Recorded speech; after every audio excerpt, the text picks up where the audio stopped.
আল্লাহ পাক বলেছেন সুম্মা লা ইয়ামুতু ফিহা ওয়া লা ইয়াহইয়া। জাহান্নামের কঠিন শাস্তি, মানুষ সেখানে বাঁচবেও না, মরবেও না, এমন এক দুরবস্থার মুখোমুখি হতে হবে পৃথিবীর মানব মণ্ডলীকে, কাফেরদেরকে, যারা জাহান্নামে যাবে। জাহান্নামীরা মৃত্যু কামনা করবে, বলবে আহারে যদি মরে যাইতাম। কোরআনে কারীমে রব্বুল আলামিন বলেছেন লা তাদউ সুবুরান ওয়াহিদান ওয়ালা ওয়াদউ সুবুরান কাসীরা। এক মৃত্যু কামাই করো না, একটা মৃত্যু কামনা করো না। 1000 বার যদি মৃত্যু কামনা করো, মৃত্যু আর আসবে না। এই জাহান্নামের কঠিন শাস্তির ভেতরে মানুষকে থাকতে হবে। প্রিয় ভাই সব, এই জাহান্নামে সামান্য সামান্য পাপের কারণে, যে কোনো পাপের কারণেই জাহান্নাম হবে না। এই জাহান্নামে কারা যাবে তার একটি বয়ান আল্লাহ পাক কোরআন শরীফের মধ্যে বলে দিয়েছেন। একটি আয়াতের মধ্যে আল্লাহ রাব্বুল আলামিন বলেন আলকিয়া ফি জাহান্নামা কুল্লা কাফফারিন আনিদ মান্নাইন লিল খায়রি মু'তাদিন মুরিব। প্রত্যেক অস্বীকারীকে জাহান্নামে যেতে হবে। যারাই আল্লাহ পাককে অস্বীকার করেছে তাদেরকে জাহান্নামে নিক্ষেপ করা হবে। যে সত্যের পথে প্রতিবন্ধকতার সৃষ্টি করেছে, ইসলামী আন্দোলনের সামনে বাধার সৃষ্টি করেছে, আর আল্লাহ পাকের সীমা লঙ্ঘন করেছে, দ্বীনের প্রতি সন্দেহ পোষণ করেছে, আর আল্লাহর সাথে শিরক করেছে, তাদের সকলকেই জাহান্নামে যেতে হবে। নাউযুবিল্লাহি মিন যালিক। আল্লাহ পাক এর থেকে আমাদেরকে হেফাজত করুন, আমরা বলি আমিন। প্রিয় ভাই সব, নবী রাসূলগণ তারা এই পৃথিবীতে আল্লাহর দেওয়া জীবন বিধান নিয়ে এসেছিলেন। একে অস্বীকার যারা করবে তাদেরকে কিয়ামতে জাহান্নামে নিক্ষেপ করা হবে। প্রতি মুহূর্তে আল্লাহর রহমতের উপরে বেঁচে থেকে যারা আল্লাহ পাকের কৃতজ্ঞতা স্বীকার করবে না, তাদেরকেও জাহান্নামে যেতে হবে। কোরআনে কারিমে আল্লাহ পাক বলেছেন লা ইন শাকারতুম লা আযীদান্নাকুম ওয়া লা ইন কাফারতুম ইন্না আযাবি লাশাদীদ। আমার নিয়ামতের কৃতজ্ঞতা যারা স্বীকার করবে, আমার নিয়ামতের শুকর যারা আদায় করবে, আমি তাদের নিয়ামতকে বাড়ায় দেব। আর যারা অস্বীকার করবে, শুকর আদায় করবে না, তাদের জন্য শাস্তি দেওয়া হবে। এই জন্য আল্লাহ পাকের নিয়ামতের শুকরিয়া আদায় করতে হবে। 2 নম্বরে আল্লাহ পাকের হুকুম আহকাম মেনে জীবন পরিচালনা করতে হবে। নবীরা আল্লাহ পাকের পক্ষ থেকে যে দ্বীন নিয়ে এসেছেন, ওই দ্বীনের আনুগত্য করতে হবে, বিরোধিতা করা যাবে না। যারা ইসলামী আন্দোলনের বিরোধিতা করবে, আল্লাহর দ্বীন প্রতিষ্ঠার পথে যারাই বিরোধিতা করবে, জায়গা হবে কোথায়? জাহান্নাম। ভাই সব, জাহান্নাম বড় কঠিন হবে। সেদিন কেউ সুপারিশ করবে না, কোনো উপায় থাকবে না। কিয়ামতের ময়দানে আমলনামা ছেড়ে দেওয়া হবে। জাহান্নামীদের আমলনামা পেছন থেকে বাঁ হাতে আসবে। কোরআনে কারিমে আল্লাহ পাক বলেন ওয়া আম্মা মান উতিয়া কিতাবাহু বিশিমালিহি ফায়াকুলু ইয়া লাইতানি লাম উতা কিতাবিয়া। পেছন থেকে বাম হাতে যার আমলনামা আসবে, সে বলবে আরে আমারে যদি কিতাবটা, আমার যদি আমলনামা না দেওয়াই হতো কত না ভালো হতো, আমার যদি হিসাব না নেওয়া হইতো কত ভালো হতো। ওয়ালাম আদরি মা হিসাবিয়া ইয়া লাইতাহা কানাতিল কাদিয়া। আমার হিসাব যদি আমি আদৌ না জানতাম তাহলে কতই না ভালো হতো। হায় আমার মৃত্যু যদি দুনিয়ায় শেষ হয়ে যেত, আর যদি এই ময়দানে ওঠা না লাগতো। মা আগনা আন্নি মালিয়া হালাকা আন্নি সুলতানিয়া। আজ আমার অর্থ সম্পদ কোনো কাজে লাগলো না, আমার ক্ষমতা প্রতিপত্তি কোনো কাজে লাগলো না। বড় বড় বাদশাহ, বড় বড় প্রেসিডেন্ট, প্রধানমন্ত্রী কিয়ামতে এতিমের মতো দাঁড়ায় থাকবে, বলবে আমার দলবল কই, যারা সেলুট দিত তারা কই, টাকা কই, পয়সা কই, বিষয় কই, সম্পত্তি কই, কিচ্ছু পাবে না। প্রিয় ভাই সব, এই পৃথিবীতে ক্ষমতা যতদিন থাকে পুলিশ সেলুট মারে, আর্মি সেলুট মারে। আমল যদি খারাপ হয় ফেরেশতা যে কি দিয়া মারবে চিন্তাই করতে পারেন। আমি লক্ষ্য করেছি পুলিশ, বিডিআর, আর্মি যখন সেলুট দেয় দুই রকম মারে, হাত দিয়া মারে আর বুট পায় আছে এক জুতা আর এক জুতার সাথে ঠাস করে আরেকটা লাগায়। আমি চিন্তা করছি দুইটা দেয় কেন, হাত দিয়েও দিল পাও দিয়েও দিল, অর্থ কি? অর্থ পরিষ্কার। সরকারের মন্ত্রী, সরকারের লোক, আপনি আমার সেলুট পাইতে পারেন, ব্রিটিশ নিয়মে মারলো হাত দিয়া, আর একটা ইশারা দিয়া দিল, মারে হতি ইশারা।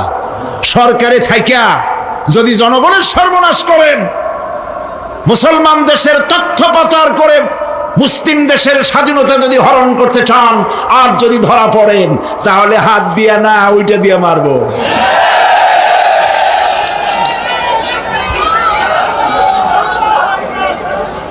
মানুষ কিয়ামতের ময়দানে রাজা বাদশাহ সব হয়রান হয়ে যাবে। জাহান্নামীদেরকে, কাফেরদেরকে, কাফেররা উপস্থিত হবে। কোরআনে কারীম আমলনামা বাম হাতে, আল্লাহ পাক বলেন ইন্নাহু কানা লা ইউমিনু বিল্লাহিল আযীম ওয়ালা ইয়াহুদ্দু আলা তুআমিল মিসকিন। কারণ হলো এরা আল্লাহ পাকের উপরে বিশ্বাস স্থাপন করত না। বড় বড় বুদ্ধিজীবী, বড় বড় বুদ্ধিজীবী, বড় বড় কবি। আহারে, আমার দেশের এক কবি বলল, ফজরের নামাজের আজান যখন শুনি মনে হয় বেশ্যা তার খরিদ্দার ডাকতেছে। মুসলমান নামের কলঙ্ক, মানুষ নামের পশু। এই কবিকে তদানীন্তন প্রধানমন্ত্রী রাষ্ট্রীয় পুরস্কার দিয়ে ধন্য করেছে। নাউজুবিল্লাহ। আল্লাহ বরদাস্ত করেন নাই।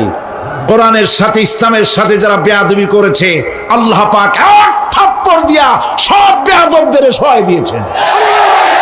আল্লাহু আকবার। জাহান্নামের দুইটা কারণ হবে।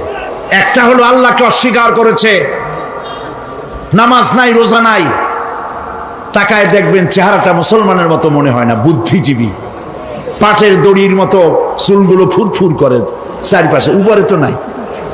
আর যদি থাকেও সেগুলো এমন অবস্থা, কাউয়ায় যদি রাস্তায় পায় ডিম পাড়ি থুয়ে যাবে। চুলের অবস্থা ওই, মোষের অবস্থা ঢাকনার মতো। কিছু কিছু মশলা তো এমন আছে, 5 ব্যাটারি টর্চ লাইট মারলেও বোঝার উপায় না, বেচারা হাসে না কান্দে। এইভাবে করে মাথার দশাই, চুলের দশাই, এগুলো হলো বুদ্ধিজীবী। আর এইগুলো হলো ওনাদের কলিজার টুকরা। ঠিক কিনা বলেন? সহ্য হয় না, ইসলাম ভালো লাগে না, কোরআন ভালো লাগে না, বুদ্ধিজীবী হইলেই ছাড়লো। আল্লাহ রাব্বুল আলামিন কি যারা অস্বীকার করবে, আল্লাহ রাব্বুল আলামিন কিয়ামতের দিন বলবেন, ধর ধর, গলায় বেরি পড়া। দেখছেন না আসামিগুলারে বেরি পড়ায় কেমনে? ডান্ডা বেরি, বেরি পড়াবেন আল্লাহ পাক, জাহান্নামের শিকল পরায় দিবেন আল্লাহরে অস্বীকার করার কারণে। আর একটি কারণ কি? ওয়ালা ইয়াহুদ্দু আলা তুআমিল মিসকিন। মিসকিনদেরকে এরা খেতে দিত না, মিসকিনদেরকে, দুস্থদেরকে নিজেরাও খেতে দিত না, কাউকে খাবার দিতে উৎসাহিতও করত না। জাহান্নামে যাওয়ার জন্য আরো দুইটা কারণ রয়েছে, তার একটি এখানে বলেছি, দুটি কারণ এখানে আছে, আর একটা কারণ আর এক জায়গায় আছে। আল্লাহ পাক বলেছেন জাহান্নামীদেরকে প্রশ্ন করা হবে, ইয়াতাসাআলুনা আনিল মুজরিমিন মা সালাকাকুম ফি সাকার। জাহান্নামীদেরকে প্রশ্ন করা হবে, কেন জাহান্নামে এসেছো? তারা বলবে, ক্বালু লাম নাকু মিনাল মুসাল্লিনা ওয়া লাম নাকু নুতঈমুল মিসকিন। আমরা নামাজ আদায় করি নাই, নামাজ পড়ি নাই, আর মিসকিনদেরকে খেতে দেই নাই। মারাত্মক কারণ হবে জাহান্নামে যাওয়ার এগুলি। প্রিয় ভাই সব, এরপরে কিয়ামতের দিন আমলনামা দিয়ে দেওয়ার পর একদল তো জান্নাতে চলে যাবে, ইমানদারদের ডান হাতে আমলনামা আসবে, আর বেঈমানের কোন হাতে? পিছন থেকে বাম হাতে। জান্নাতীরা বলবে, ও জাহান্নামী ভাইরা, তোমাদের সাথে আল্লাহ পাক যে ওয়াদা করেছিলেন সেই ওয়াদা তোমরা কি ঠিক মতো পেয়েছো? তার মানে হচ্ছে আল্লাহর ওয়াদা ছিল নেক কাজ করলে জান্নাতে যাবে, আর আল্লাহর দ্বীনের সঙ্গে বিরোধিতা করলে, আল্লাহর সাথে নাফরমানি করলে জাহান্নামে যাবে। নামাজ আদায় না করলে, জিনা ব্যভিচার করলে, ইসলামের পক্ষে না থেকে বিপক্ষে থেকে শত্রুতা করলে জাহান্নামে যাবে। আল্লাহর এই ওয়াদাগুলি ঠিক মতো পাইছো কিনা? আজ তোমরা জাহান্নামে গিয়েছো। তারা বলবে, হ্যাঁ, আমাদের আল্লাহ পাক যে ওয়াদা করেছিলেন সেই ওয়াদা অনুযায়ী আমরা আজকে বিপদে পড়েছি। আমরা আমল না করার কারণে, উল্টা কাজ করার কারণে আজ আমাদের এই দুরবস্থা হয়েছে। জাহান্নামীরা এক দল আরেক দলের সঙ্গে অভিশাপ দেবে, এক দল আরেক দলকে অভিশাপ দেবে। তারা একে অপরের বিরুদ্ধে অভিশাপ দিতে থাকবে। সেখানে কর্মী আর নেতাদের সাথে দেখা হয়ে যাবে। যেই সব নেতাদের কথা মতো মুসল্লি পিটানো হয়েছে, লক্ষ্য করেন, যেই সব নেতাদের কথা মতো বোমা মেরে, মানুষ মেরে, দায় দায়িত্ব আলেমদের মাথার উপর, ইসলামের মাথার উপরে চড়ায় দেওয়া হয়েছে। এইবার নেতার সাথে কর্মীদের দেখা হবে কোন জায়গায়? কোন জায়গায় দেখা হবে? দেখা যখন হয়ে যাবে, কর্মীরা সেখানে নেতাদেরকে অভিশাপ দিয়ে বলবে, ওয়াকালু রব্বানা ইন্না আতা'না সাদাতানা ওয়া কুবারানা ফাআযাল্লুনা সাবিলা।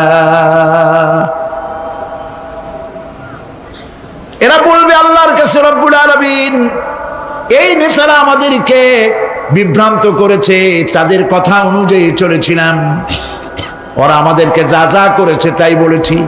আমরা মানুষ মেরেছি, আলেমদেরকে মেরেছি, আর নিজেরা ঘটনা ঘটাইয়া ইসলামের উপরে চাপাই দিয়েছি এই নেতাদের কথা মতো। কর্মীরা বলবি, রব্বানা আতিহিম দিফাইনি মিনাল আযাবি ওয়ালআনহুম লানান কাবীরা। হায় আল্লাহ, আজকে আমরা যে শাস্তি পাচ্ছি এর থেকে ডবল শাস্তি আমাদের নেতাদেরকে দাও। নেতাগুলো আসে, লম্বা লম্বা বক্তৃতা করে যায়। কোন নেতা বলে, আমার কর্মীরা খবরদার, নামাজ ছেড়ো না বাবারা, নামাজ পড়ো, কোরআন শরীফ পড়ো, হাদিস শরীফ পড়ো, ইসলাম অনুযায়ী চলো। বলে বলে বলে না, বলবে না। বললে তো খুব খারাপ, মৌলবাদী হয়ে যাবে, স্বাধীনতা বিরোধী, ইসলামের কথা বলছে, মুখে দাড়ি। নাউজুবিল্লাহ, বলে নাউজুবিল্লাহ। সেই সময় অর্ডার প্রাপ্ত জাহান্নামীরা বলবে, وقال الذين كفروا ربنا أرنا الذين أضلانا من الجن والإنس। কাফেররা তারা বলবে, আয় আল্লাহ, কে আমাদেরকে গোমরাহ করেছিল, তোমার দ্বীনের রাস্তা থেকে কারা সরায় দিয়েছিল, জেনেদের মধ্যে, মানুষের মধ্যে একটু দেখায় দাও। আরেনা লাদাইনে আদাল্লানা, গোমরাহ করেছিল কারা, একটু দেখায় দাও। নাজআলহুমা তাহতা আকদামিনা লিয়াকুনা মিনাল আসফালিন। আমরা তাদেরকে আজকে পদদলিত করব, পায়ের নিচে রাখবো। সেদিন কর্মীরা নেতাদের সম্পর্কে এই কথা বলবে। প্রিয় ভাই সব, সেই কিয়ামতের ময়দানে কেউ কারো কোনো উপকার করতে পারবে না, নেতাও পারবে না কর্মীর উপকার করতে, আর কর্মীরাও তো পারবেই না। এই জাহান্নামের ভিতরে নেতা কর্মীদের কথোপকথনের মধ্যেই শয়তানের সঙ্গে দেখা হয়ে যাবে। কার সাথে দেখা হবে? শয়তানের সাথে। এই যে কথাগুলি আমি বলছি, এগুলি গল্প, আমার বানানো কথা? চিল্লায় বলুন, কার কথা? প্রিয় ভাই সব, কান লাগায় শোনেন, ফায়দা হবে। আল্লাহ যেন আমাদের ফায়দা দেন, বলি আমিন। ভাইরা আমার, এখন তো শয়তান দেখা যায় না, দেখা যায়? এখন দেখা যায় না, দেখলেও বোঝা যায় না কি কায়দায় কোন শয়তান আসছে, বুঝবার উপায় নাই। জাহান্নামের মধ্যে শয়তানের সাথে দেখা হয়ে যাবে। শয়তানের কথা মানুষেরা শোনে, গুনাহ করে নিজে। কবি বলেছেন, क्या हंसी आती है मुझे हजरत इंसान पर, क्या हंसी आती है मुझे हजरत इंसान पर, फेल बत्तू खुद करे और लानत करे शैतान पर। খারাপ কাজ নিজে করে দোষ দেয় শয়তানের। আসলে শয়তান তো প্ররোচনা দেয়। জাহান্নামের মধ্যে শয়তানের সাথে দেখা হয়ে যাবে। শয়তানকে যখন সবাই অভিযুক্ত করবে, তোর কারণেই তো জাহান্নামে এলাম, শয়তান তখন বলবে, ওয়াকালা শাইতানু লাম্মা কুদিয়াল আমরু ইন্নাল্লাহা ওয়া'আদাকুম ওয়া'দাল হক ওয়া ওয়া'আদতুকুম ফাখলাফতুকুম। শয়তান বলবে, আল্লাহ তোমাদেরকে সত্য প্রতিশ্রুতি দিয়েছিলেন, আমারে দোষ দিয়া লাভ নাই, আমারে দোষ দিয়া লাভ নাই। আল্লাহ পাক সত্য ওয়াদা করেছিলেন, তিনি ওয়াদা করেছিলেন তার কথা যদি শোনো, নামাজ যদি আদায় করো, জেনা যদি না করো, মদ জিয়া যদি না খেলো, সুদ ঘুষ যদি না খাও, আল্লাহ জান্নাত দান করবে। এটা ছিল তার ওয়াদা। আল্লাহ তার ওয়াদা পালন করে যারা তার হুকুম মেনে চলেছে তাদেরকে জান্নাত দান করেছেন। আর আমার ওয়াদা ছিল ভিন্ন। আমি ওয়াদা করেছিলাম, ইট, ড্রিঙ্ক আর বি মেরি, খাওয়ার ফুর্তি করো, দুনিয়াটা মস্ত বড়, দুনিয়া কা মজা লে লো, দুনিয়া তোমারি হ্যায়। শয়তানের কথা। কার কথা? শয়তানের কথা। শয়তানের কথা মতো শয়তান বলল, আমি বললাম পরকাল নাই, দেয়ার ইজ নো গড। বুদ্ধিজীবী মার্কা কথা। শ্রেষ্ঠ বুদ্ধিজীবী কে? চিল্লায় কোন? আমি অনেকগুলো ওয়াদা করছিলাম, এইটা নাই সেইটা নাই, আল্লাহ রসুলের কথা মানা মানার দরকার নাই। এমনি করে আল্লাহ যে ওয়াদা করেছিলেন সমস্ত ওয়াদা তিনি পালন করেছেন, আর আমি যে ওয়াদা করেছিলাম আজ আমি খেলাপ করলাম। এমন জায়গায় বলবে যে এইটারে শোধ করার, এটা সংশোধন করার আর কোন উপায় নাই।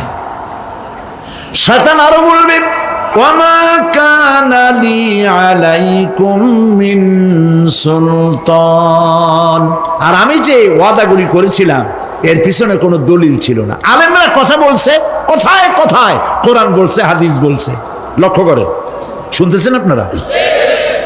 আলেমরা কথা বলেছি, কোথায় কোথায় কোরআন আর হাদিসের দলিল পেশ করেছে, আল্লাহর কথা রসুলের কথা পেশ করেছে। ওয়ামা কানা লি আলাইকুম মিন সুলতান, আর আমার কথার ভিতর কোনো দলিল ছিল না। আন্দাজে কয়ে গেছি, ভাইয়ের আমার, বোনের আমার, দিলাম একটা ডাক, ডাইনে তাকানো বায়ে তাকানো নাই, সবাই দিলাম দৌড়। এখন আমারে দোষ দাও কেউ?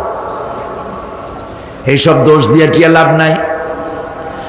ইল্লা আন দাউতুকুম ফাস্তাজাবতুম লি, আমি কি করছি? আমি একটা বক্তৃতা দিলাম, জ্বালাময়ী একটা ভাষণ দিলাম, আমি একটা আহ্বান জানালাম, কোনো চিন্তা ভাবনা না করে আমার পিছনে তোমরা দৌড় দিয়েছ। কে বলবে? আহারে, আল্লাহ কি কোনো কথা গোপন রাখছেন? কোন গোপন রাখছেন? সব বলে দিয়েছে। কেন চিন্তা করো নাই? নেতা একটা সে মঞ্চে দাঁড়ায় বক্তৃতা করতেছে, বেটা সারা জীবনে নামাজ পড়ে না, চেহারার দিকে তাকাইলে মনেই হয় না মুসলমান, মরলে পরে ফেরেশতা পর্যন্ত আশ্চর্য হয়ে যাবে, বেটা তুই শ্মশান তুই কবরে আসছিস কেন?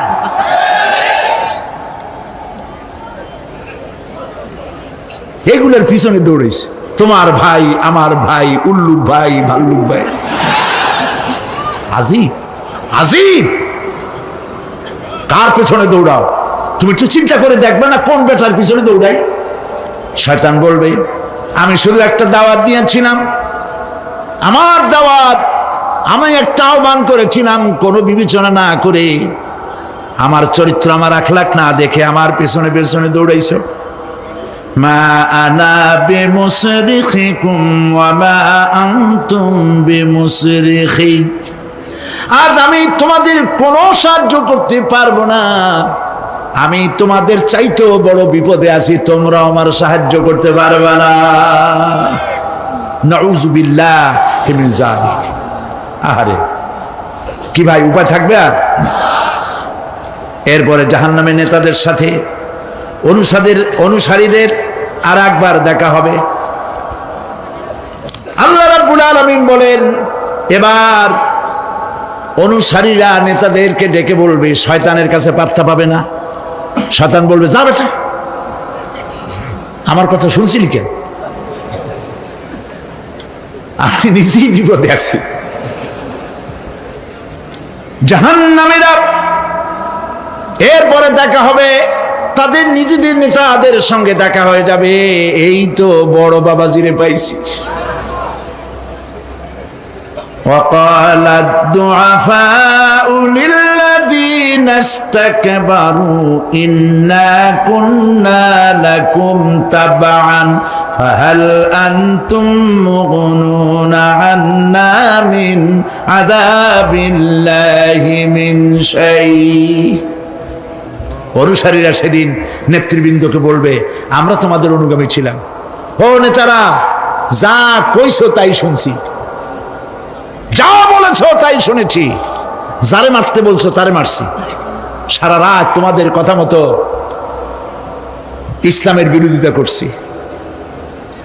করছে না? যা বলেছ তাই করেছে। এখন তোমরা কি পারো? আমরা তো অনুসারী ছিলাম।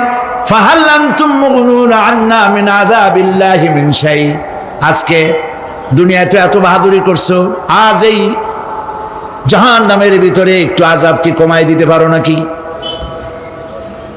নেতারা বলবে, ক্বালু লাউ হাদানাল্লাহু লাহাদাইনাকুম সাওয়াউন আলাইনা আজাজি'না আম সাবারনা মা লানা মিন মাহিস। নেতারা বলবে, আল্লাহ যদি আমাদেরকে হেদায়েত করতেন, হেদায়েত দিতেন, আমরাও তোমাদেরকে হেদায়েত দিতাম। আজ ধৈর্য ধরো আর না ধরো, তোমাদের অবস্থা আর আমার অবস্থা সমান সমান। জাহান্নাম ছাড়া আজ আর কোনো গতি নাই, কিচ্ছু করার উপায় নাই, সব সর্বনাশ হয়ে যাবে। খাসিরাত দুনিয়া ওয়াল আখিরা যালিকা হুয়াল খুসরানুল মুবিন। এটাই হলো, দিনও গেল, দুনিয়াও গেল, আমও গেল, সালাম, সব শেষ। প্রিয় ভাইয়েরা আমার, এরপরে আল্লাহ পাক বলছেন, জাহান্নামীরা তাদেরকে কোনো ভালো খাবার দেওয়া হবে না। লা ইয়াযুকুনা ফিহা বারদাও ওয়ালা শারাবা। কোনো ঠান্ডা পানি তারা সেখানে পাবে না। কি পাবে? টকবগে উত্তপ্ত গরম পানি। আর ঘা হইলে, শরীরে ঘা হলে তার থেকে কি বের হয়? পুজ, ক্ষতের ক্ষরণ পুজ আর টকবগে গরম পানি, এগুলি দেওয়া হবে। নাউযুবিল্লাহি মিন যালিক। ভাইরা আমার, আল্লাহ পাক কোরআনে কারীমের মধ্যে বলেন, তুসকা মিন আইনিন আনিয়া লাইসা লাহুম তাআমুন ইল্লা মিন দারি'in লা ইউসমিনু ওয়া লা ইউগনি মিন জু'। টকবগে ফুটন্ত পানি তাদেরকে পান করানো হবে, কাঁটা যুক্ত ঘাস খেতে দেওয়া হবে।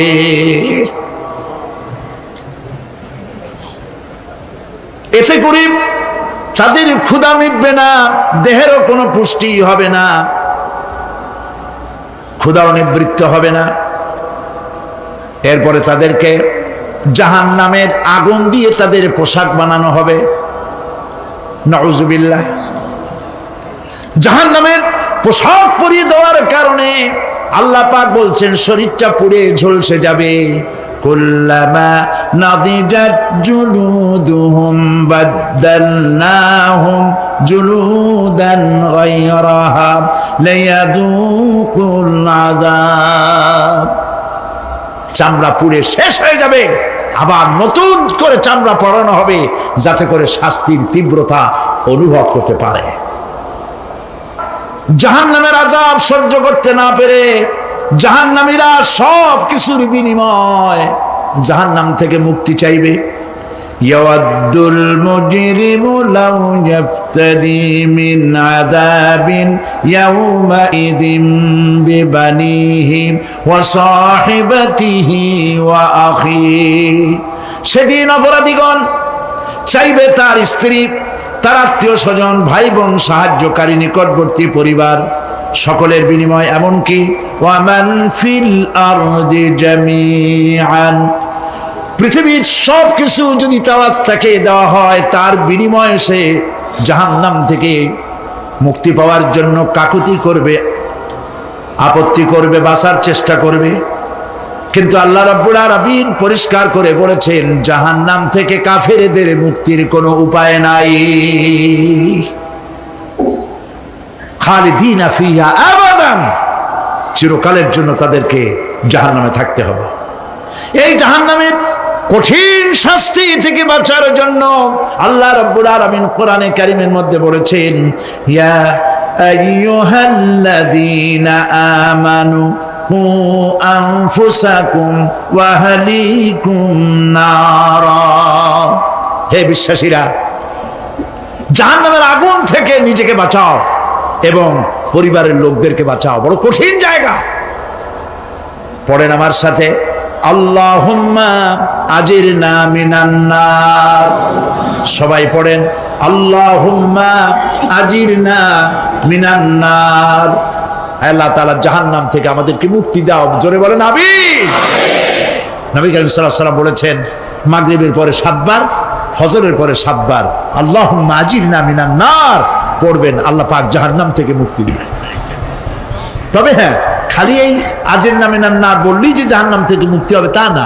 জাহান্নামে যাওয়া লাগে যেসব কাজ করলে সেই সব কাজ থেকে নিজে বাঁচো, আহল আয়াল রে বাঁচাও। নিজেও জাহান্নাম থেকে বাঁচার চেষ্টা করলাম না, সন্তানদেরকে জাহান্নাম থেকে বাঁচাবার জন্য চেষ্টা করলাম না, আল্লাহর কাছে মহা মুসিবতে পড়ে যাব। সেই জন্য আল্লাহ পাক বলছেন, ইন্নাহুম কানু লা ইয়ারজুনা হিসাবা। এই লোকগুলি হিসাব নিকাশ যে দেওয়া লাগবে কিয়ামতের ময়দানে এটা তারা আশাই করতো না, বিশ্বাসও করতো না যে হিসাব নিকাশ হবে কিয়ামতে। আল্লাহ পাক বলেন, ইন্নাল্লাযীনা কাযযাবু বিআয়াতিনা ওয়াস্তাকবারু আনহা লা তুফাত্তাহু লাহুম আবওয়াবাস সামাই ওয়ালা। সময় কখনোই নয়। যে বসছেন সিলেটে, এখন শাহজালাল রহমতুল্লাহ আলাইহির মাজার জিয়ারত করতে পারেন, কিন্তু নিয়ত করে যাইতে পারবেন না, রাসূলুল্লাহ নিষেধ করেছেন। আল্লাহর নিষেধ, আল্লাহর আদেশ মানা যেমন ফরজ, রাসূলুল্লাহর আদেশ নিষেধ মানা উম্মতের জন্য ফরজ। বাগদাদ গিয়েছেন ব্যবসা উপলক্ষে, বড় বিশ্বের মাজার জিয়ারত করেন, অসুবিধা নেই, কিন্তু এইখান থেকে নিয়ত করে বাগদাদে যাইতে পারবেন না মাজার জিয়ারত করার জন্য। আজমির গিয়েছেন কোন কর্ম উপলক্ষে, এবার খাজা মঈনুদ্দিন চিশতি রহমতুল্লাহ আলাইহির মাজার জিয়ারত করতে পারেন, কিন্তু জিয়ারতের উদ্দেশ্য করে যেতে পারবেন না। হাদিসে সুস্পষ্টভাবে নিষেধ করা হয়েছে। কারণটা বলবো? কারণ হলো কলিজার মধ্যে একটা ভয় আর মহব্বত, বিশ্বাস, যিনি শুয়ে আছেন তিনি আমার কথা শুনবেন এবং আমার আশা পূরণ করবেন। এই বিশ্বাস শিরক, শিরক এবং শিরক। আপনি কবরের কাছে যাচ্ছেন, যার কাছে যাচ্ছেন, ধরেন খাজা মঈন চিশতি রহমতুল্লাহ আলাইহি, মাহবুব সুবহানি, কতবে রব্বানি, শেখ মহিউদ্দিন আব্দুল কাদের জিলানী রহমতুল্লাহ আলাইহি। মাতৃভাষা কি? আরবি। মাতৃভাষা কি?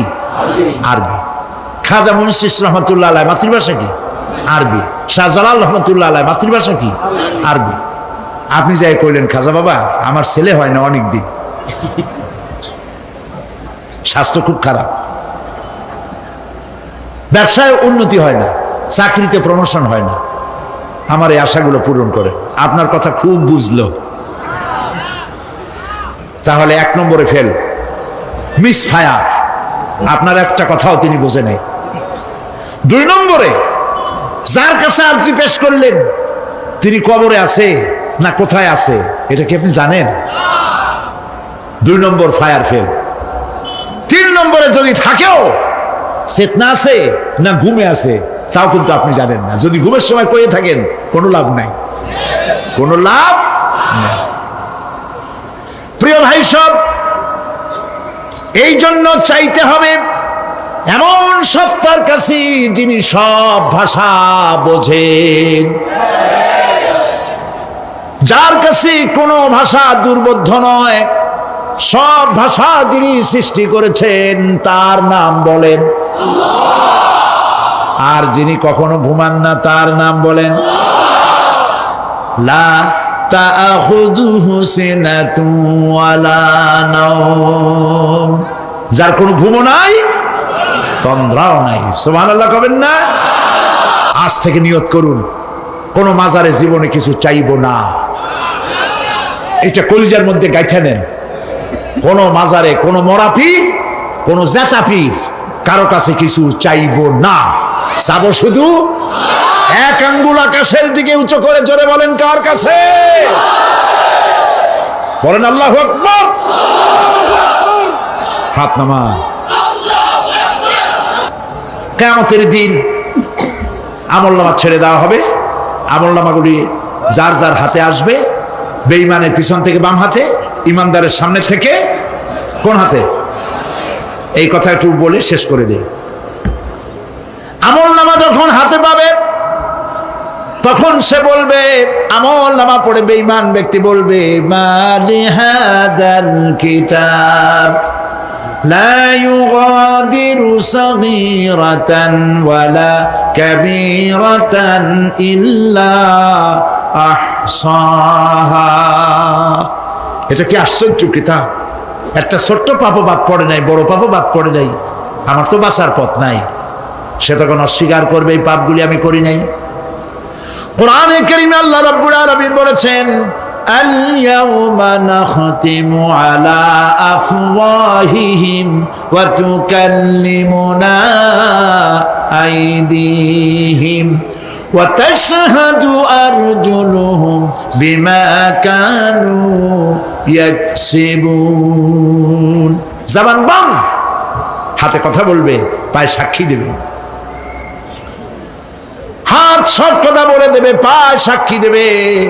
আর যখন কোনো উপায় থাকবে না তখন বান্দা বলবে, রব্বানা আখরিজনা না'মাল সালিহান গায়রাল্লাযী কুন্না না'মাল।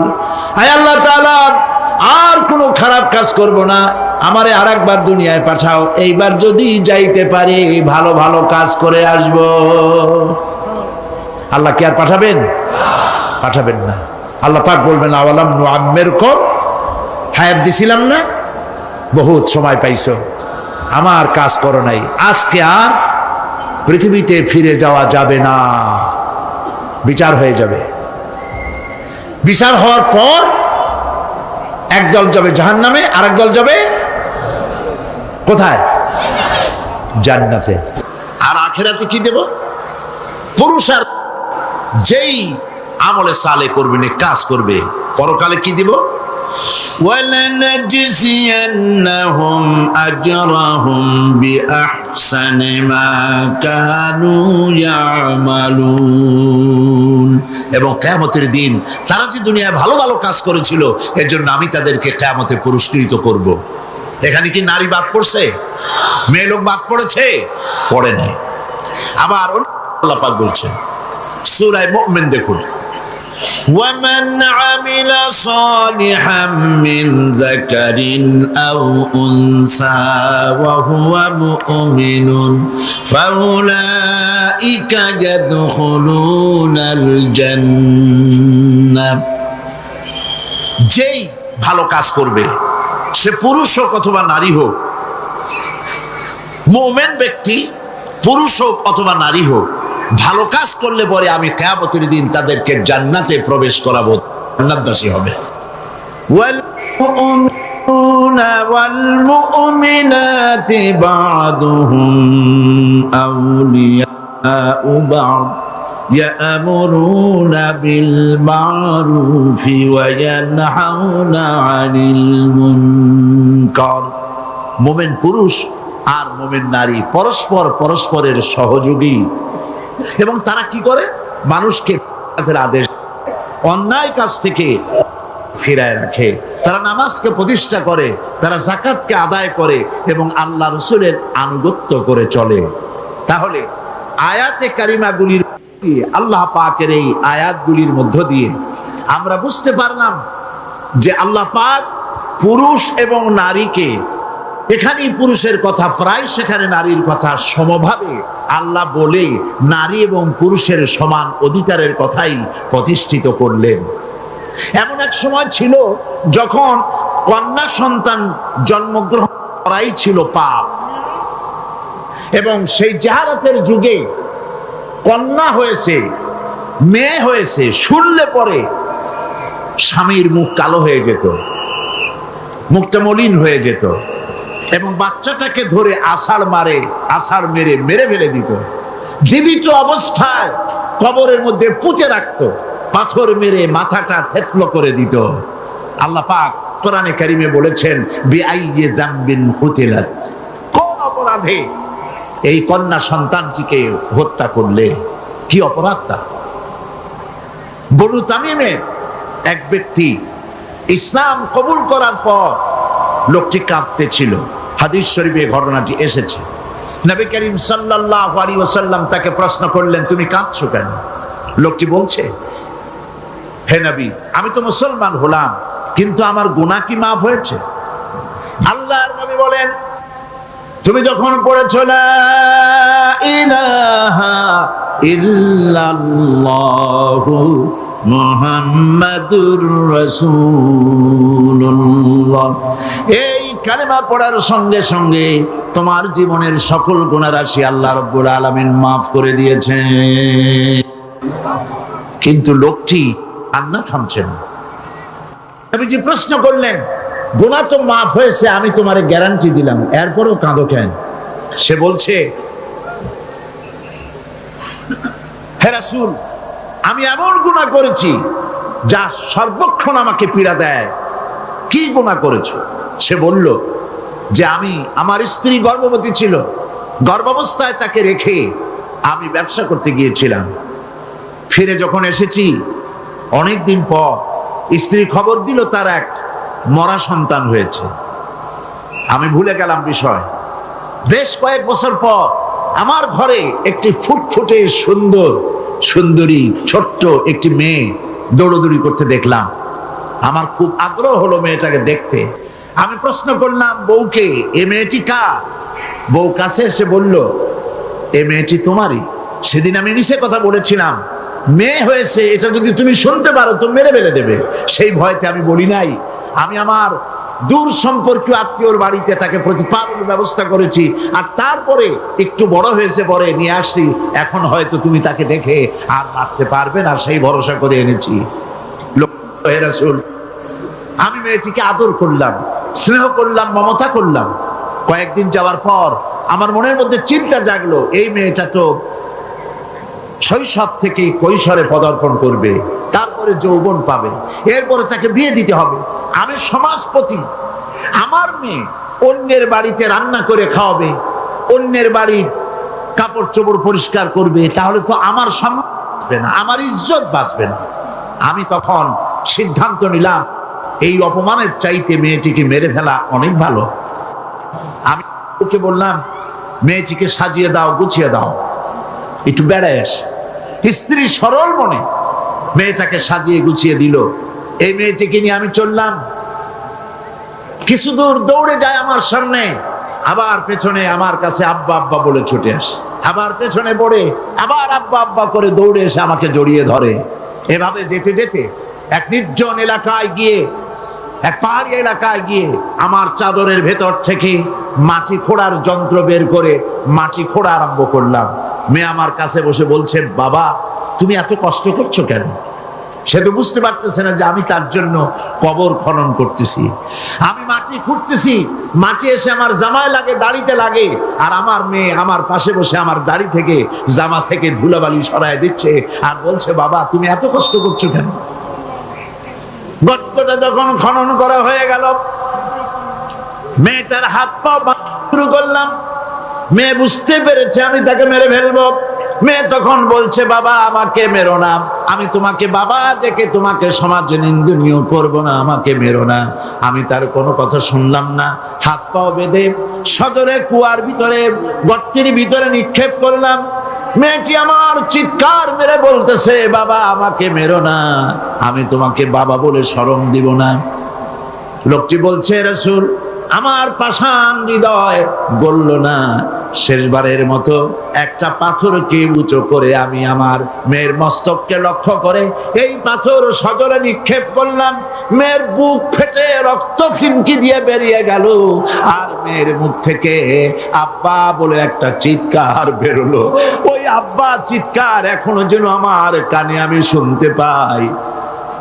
শরীফে এসেছে, নবীজি কাহিনী শুনতেছিলেন, আর নবীজি রহমতের নবীর চোখ দিয়া পানি পড়ে দাড়ি ভিজে ভিজে ছিল। এমন সময় ছিল যখন নারীদের কোনো সম্মান ছিল না, ইজ্জত ছিল না। নারীর সম্মান কে দিল? আল্লাহ দিলেন। বলেন কে দিলেন? আজকে আমাদের জানতে হবে ইসলাম কি দিল আর পাশ্চাত্য কি দিল। নারী, ইসলাম যা দিয়েছে নারীকে, পুরুষকে নারীকে ইসলাম যে সমান অধিকার দিয়েছে, পৃথিবীতে কেউ তা দিতে পারে না।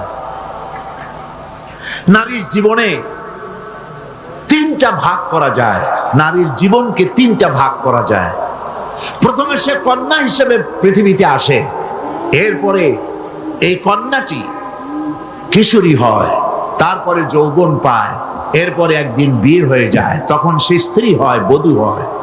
তো প্রথম স্তর হচ্ছে, প্রথম অধ্যায় নারীর জীবনের প্রথম অধ্যায় সে কন্যা, দ্বিতীয় অধ্যায় সে বধূ, তৃতীয় অধ্যায় সে মাতা হয়ে যায়।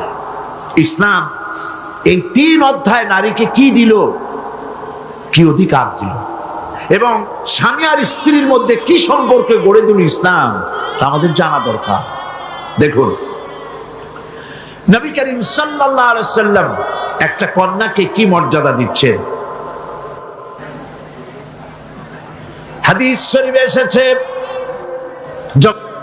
কোন ঘরে একটি কন্যা সন্তান জন্মগ্রহণ করে, ওই ঘরের ভিতরে তখন এক রহমতের ফেরেশতা আসে, এসে বলে, আসসালামু আলাইকুম ইয়া আহলাল বাইত।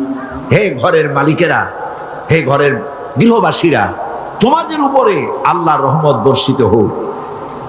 ফেরেশতা চলে যায় কন্যাটির কাছে, ওই নবজাত কন্যার কাছে গিয়ে নূরের তৈরি পর দিয়ে এই কন্যার মাথা বুলায় আর বলতে থাকে, এই কন্যাটিকে যে যত্ন করবে, আদর করবে, আদর শিখাবে, সাহায্য করবে, আল্লাহর সাহায্য কিয়ামত পর্যন্ত তার সাথে অব্যাহত থাকবে।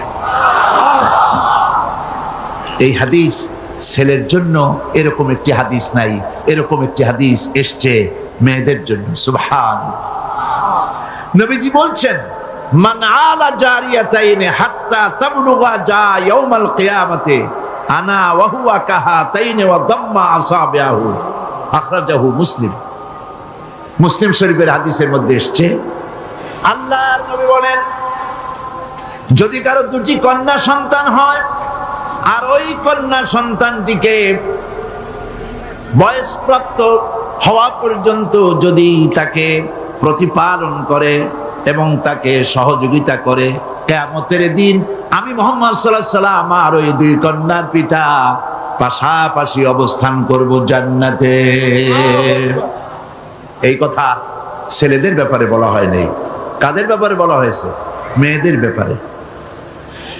নবী করিম সাল্লাল্লাহু আলাইহি ওয়াসাল্লাম বলেছেন, ওয়ান জাবির বিন আব্দুল্লাহ রাদিয়াল্লাহু তাআলা আনহু قال قال رسول الله صلى الله عليه وسلم من كان له ثلاث بنات يربيهن ويكفيهن ويرحمهن فقد وجب له الجنة। নবীজি বলেন, তিন কন্যার পিতা যদি কেউ হয় আর ওই তিনটি কন্যাকে যদি কেউ স্নেহ করে, আদর করে, আদর শিখায়, দ্বীন শিখায় আর এবং সৎপাত্রস্থ করতে পারে, নবীজি বলছেন ওই পিতার জন্য কিয়ামতের দিন আল্লাহ পাক জান্নাত ওয়াজিব করে দিবেন। জান্নাত তার জন্য ওয়াজিব হয়ে যাবে। করিম সাল্লাল্লাহু আলাইহি ওয়াসাল্লাম বলেছেন, লা তাকরিহুল বানাত ফা ইন্নী আবুল বানাত। রাসূলুল্লাহ সাল্লাল্লাহু আলাইহি ওয়াসাল্লাম, কন্যাদের ঘৃণা করো না, কারণ আমি মুহাম্মদ সাল্লাল্লাহু আলাইহি ওয়াসাল্লাম কন্যাদের পিতা। সুবহানাল্লাহ। যারা কন্যা সন্তান হলে পরে মুখ কালো করেন, অনেক পুরুষ আছে যখন স্ত্রী গর্ভবতী হয় বন্ধুদের কাছে খবর দেয়, আল্লাহ আমারে সন্তান দিবেন, দোয়া করো। তারপরে যখন খবর পাওয়া গেল ডেলিভারি করেছে একটা মেয়ে, মুখটা মলিন হয়ে যায়। বন্ধুরা জিজ্ঞেস করলো, কই সন্তান হবে বললে, কতদিন চলে গেল, কোনো খবর টবর যে দিলে না। কয় যে বলার মতো না। কি? কয় যে মাইয়া হয়েছে, একটা মেয়ে হয়েছে, এটা আর বলার মতো না। মুখটা কালো হয়ে যায়, স্ত্রীর সঙ্গে কথা বলে না। বারবার মেয়ে হলে, এমনও খবর পাওয়া গেছে বারবার মেয়ে হয়েছে, স্ত্রীকে পর্যন্ত দিয়ে দিয়েছে। নাউজুবিল্লাহ। মেয়ে হওয়ার জন্য স্ত্রী কি দায়ী? কে দায়ী? স্বামী দায়ী? তো খামাকা কেন মুখ মলিন করেন? আল্লাহ রাব্বুল আলামিন বলেছেন কোরআনে কারীমের মধ্যে, আমি কাউকে ছেড়ে দেই, কাউকে মেয়ে দেই, কাউকে ছেলেও দেই, মেয়েও দেই, কাউকে কিছুই দেই না। ইন্নাল্লাহা আলা কুল্লি শাইইন কাদির। সমস্ত জিনিসের উপরে ক্ষমতা কার? আল্লাহ পাকের। সন্তান হয় না, আল্লাহর কাছে চাও, ছেলেও দিতে পারেন, মেয়েও দিতে পারেন, তার ইচ্ছা। বারবার মেয়ে হয়েছে তো কি ক্ষতি হয়েছে? কি ক্ষতি হয়েছে? নবী করিম সাল্লাল্লাহু আলাইহি ওয়াসাল্লামের সন্তানদের মধ্যে মেয়েও ছিল, ছেলেরাও ছিলেন, কিন্তু ছেলেরা সব মারা গেলেন। বেঁচে থাকলেন কারা? বলেন, কারা বেঁচে থাকলেন? একটি হাদিস আপনি খুঁজে বের করতে পারবেন না। নবী করিম সাল্লাল্লাহু আলাইহি ওয়াসাল্লাম কখনো আল্লাহ পাকের দরবারে হাত তুলে বলেছিলেন যে আল্লাহ, ছেলেগুলি তো সব তুমি নিয়ে গেলে, সবগুলির বাঁচায় রাখলে, তুমি দয়া করে আমাকে আরেকটি ছেলে দান করো। এরকম একটি হাদিস নাই। সুতরাং কন্যা হিসেবে নারীর জীবনের তিনটি অধ্যায়ের একটি অধ্যায় হলো কন্যা। সেই কন্যার অধিকার প্রতিষ্ঠিত করেছে ইসলাম। সুবহানাল্লাহ। এবার কিছুদিন পর সে বউ হয়ে গেল, স্ত্রী হলো যৌবন পাওয়ার পর। এখন দেখেন কোরআন তাকে কি অধিকার দিচ্ছে। আল্লাহ রাব্বুল আলামিন বলেন, وَمِنْ آيَاتِهِ أَنْ خَلَقَ لَكُم مِّنْ أَنفُسِكُمْ أَزْوَاجًا لِتَسْكُنُوا إِلَيْهَا وَجَعَلَ بَيْنَكُم مَّوَدَّةً وَرَحْمَةً। আল্লাহ পাকের অসংখ্য নিদর্শনের ভিতরে এটি একটি নিদর্শন যে তোমাদের থেকে আল্লাহ পাক তোমাদের জোড়া সৃষ্টি করেছেন এবং তোমাদের ভালোবাসা আর সহৃদয়তার সৃষ্টি করেছেন। ভালোবাসা কে সৃষ্টি করলেন? মেয়ে ঢাকা, বিয়ে করেছে চট্টগ্রামের ছেলে। দুজনের চাল চলন ভিন্ন, ভাষাও। ঢাকার মেয়ে বলে কোথায় যাবেন, চট্টগ্রামের ছেলে বলে ঘটে যাবে। দেখছেন অবস্থা? ঢাকার মেয়ে বলছে পাশে বসেন, আর চট্টগ্রাম বলছে এমনি বইন। ভাষায় বেশ কম না? ভাষায় বেশ কম, চাল চলনে বেশ কম, খাওয়ায় বেশ কম, রুচিতে বেশ কম। মারামারি হওয়ার কথা ছিল প্রত্যেক দিন। আল্লাহ পাক বলেন আমি ভালোবাসার সৃষ্টি করেছি দুজনের মধ্যে। সুবহানাল্লাহ, আমি ভালোবাসার সৃষ্টি করেছি। জাআলা বাইনাকুম মাওয়াদ্দা, পরস্পর পরস্পরের জন্য আকর্ষণ সৃষ্টি করেছি। ওয়া রাহমা, আর সহৃদয়তা করুণার সৃষ্টি করেছি। যখন বার্ধক্যে পৌঁছে যায় স্বামী আর স্ত্রী, তখন উভয়ের মধ্যে করুণার সৃষ্টি করে দেই। সুবহানাল্লাহ বলবেন না? তো তোমার থেকে তোমার জোড়া সৃষ্টি করা হয়েছে, এখন এই স্ত্রীর প্রতি সদ্ব্যবহার কর। وَلَهُنَّ مِثْلُ الَّذِي عَلَيْهِنَّ بِالْمَعْرُوفِ। আল্লাহ পাক বলেন সদ্ব্যবহার পাওয়ার ওই পরিমাণ অধিকার নারীদের উপরে তোমার আছে যতখানি অধিকার নারীদের উপর পুরুষের আছে। সদ্ব্যবহার শুধু তার কাছেই আশা করো না, সেও তোমার কাছে যে সদ্ব্যবহার আশা করে সেটাও তুমি তাকে দিতে শেখো। হুন্না লিবাসুন লাকুম ওয়া আনতুম লিবাসুন লাহুন্না। ইসলাম কোথায় নিয়ে গেছে? সম্পর্ক কত বাড়িয়ে দিল। হুন্না লিবাসুন লাকুম ওয়া আনতুম লিবাসুন লাহুন্না। তোমরা স্ত্রী তোমার ভূষণ স্বরূপ, আর তুমি তোমার স্ত্রীর ভূষণ স্বরূপ। ভূষণ মানে কি? পোশাক। পোশাকের কথা কেন বলা হলো? এই জন্য বলা হয়েছে পোশাক মানুষের কয়েকটা উপকার করে, শুধু শীত আর গরম নিবারণ করে না। পোশাক মানুষের আয়েব ঢেকে রাখে, পোশাক মানুষের সম্মান, তার লজ্জা ঢেকে রাখে। এই একের সাথে অপরের পোশাকের দৃষ্টান্ত আল্লাহ পাক দিলেন। এর অর্থ হচ্ছে পরস্পর পরস্পরের আয়েবকে ঢেকে রাখবে।